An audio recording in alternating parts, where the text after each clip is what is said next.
Hello, everyone. Thanks for watching my video. My name is Reza Aminian, and I'm a PhD student at Chicago Booth.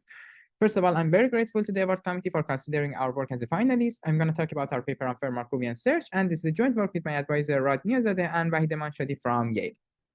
To start, let me begin with a concrete example in the context of search and hiring. Imagine a firm that hires a recruiter, for example, LinkedIn, and the recruiter repeatedly searches among a pool of candidates and offers some of them an opportunity of an interview with the firm.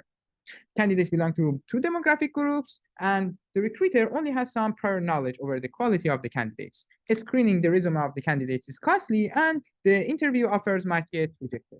With this in mind, the recruiter will sequentially and adaptively decide to either screen some candidate or offer an interview to an already screened candidate. So the goal of the recruiter is to maximize the utility of the search subject to the capacity constraints where it does not want to suggest more than a certain number of candidates to the firm.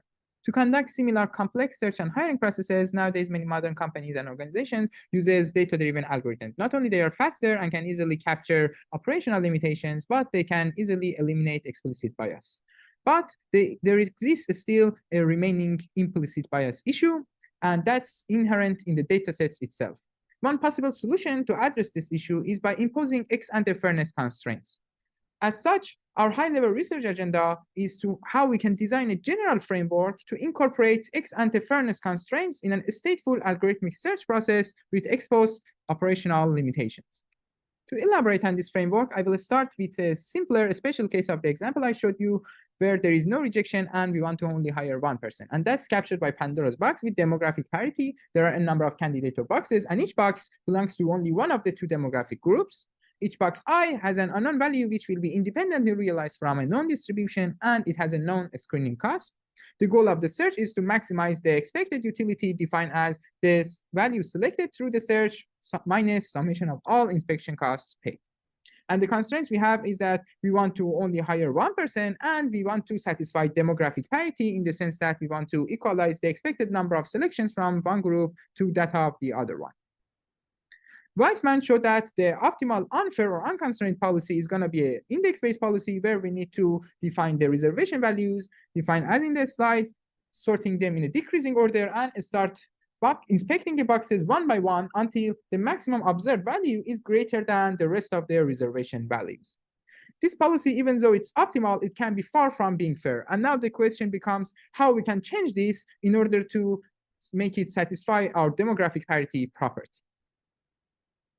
The idea behind this is quite simple. We will use the Lagrangian relaxation of the optimal policy. We will form the dual function. It's going to be a convex, piecewise linear, and always an upper bound of the objective of the optimal fair policy. And the good thing about this is if you look at the inner expectation, you can see it as an original form of the Pandora's box where we have adjusted the values for two groups, one shifted up by lambda and the other one shifted down by lambda. And by the envelope theorem, we get that the subgradient of this dual function at any point is just the slack in the fairness constraint corresponding to the optimal policy to that lambda.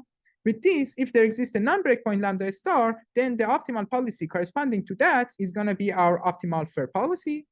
However, if the only minimizer is a breaking point, then it turns out that there must be some ties between the reservation values, and the theorem we show is that there exist two polynomially time computable tie-breaking rules such that if we appropriately randomized between these two policies, we can exactly satisfy our fairness constraint as well. Now, what if we have two or more ex-ante affine constraints? For example, we want demographic parity simultaneously with a screening budget balance property where we don't want to screen more than a certain number of candidates in expectation.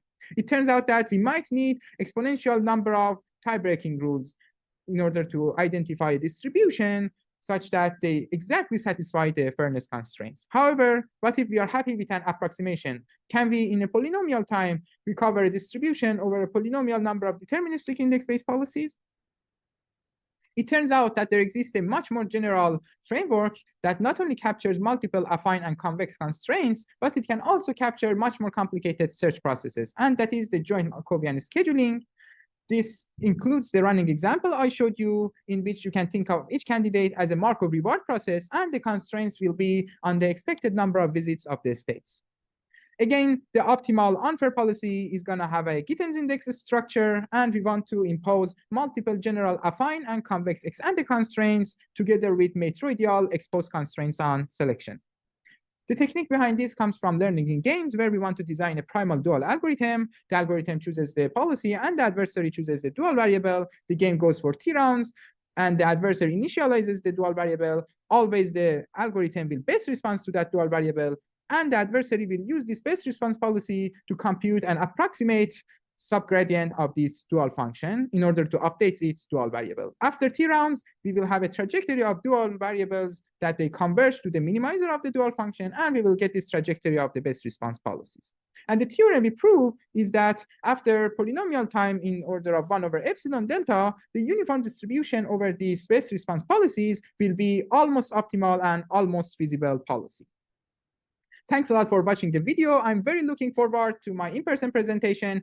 And lastly, let us all wish that this work be a stepping stone for a future without discrimination. Take care.